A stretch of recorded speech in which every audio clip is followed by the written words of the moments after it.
位于四群新传统渔村，竟然有一间提琴工厂。第二代陈明燕传承顶一辈手艺，嘛，互家业已经超过50档。回想过去上届车赢的大工，一个月会当做到100支提琴。直到受大陆进口的冲击以后，现在大小提琴加加每个月只剩15支。虽然差天差地，不过头家强调，因有了家己的品牌以后，就是专心做出好品质。代工模式的不同，现在几乎大部分都是从中国或第三国家来引进，那主要还是以销售为主。那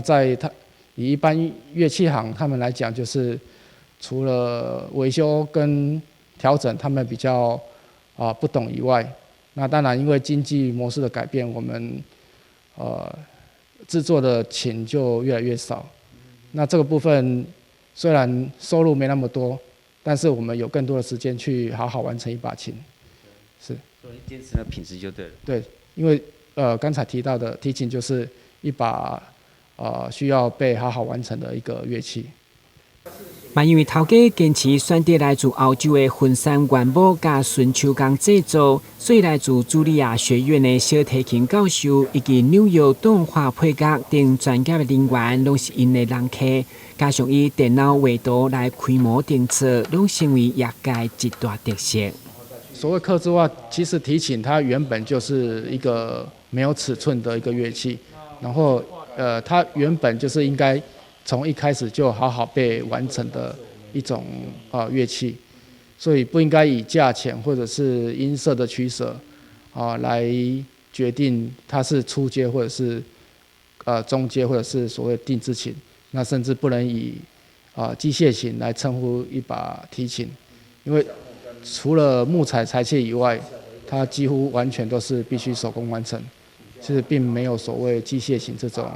称呼。用电脑绘图来开模，来绘图，然后修整，然后开模的模具也会更精准，所以这个尺寸跟模具的精准，就对提琴的声音会有一个品质上的差别。为了让大小朋友拢会当来这体验提琴工艺水甲在地文化特色，陈明燕每一档拢配合南区昆士湾文化馆用观光工厂模式来热心导览。昆士湾活动其实已经有10多年了，是，然后我们配合公所的一个模式，就是让游客能够了解在地的产业跟特别是四昆生一个文化历史的一个背景。虽然是一个小小的渔村，但是也有好几百年的一个历史。然后从我祖父那时候就是在四昆生社区长大的，所以我们工厂也是设立在社区里面。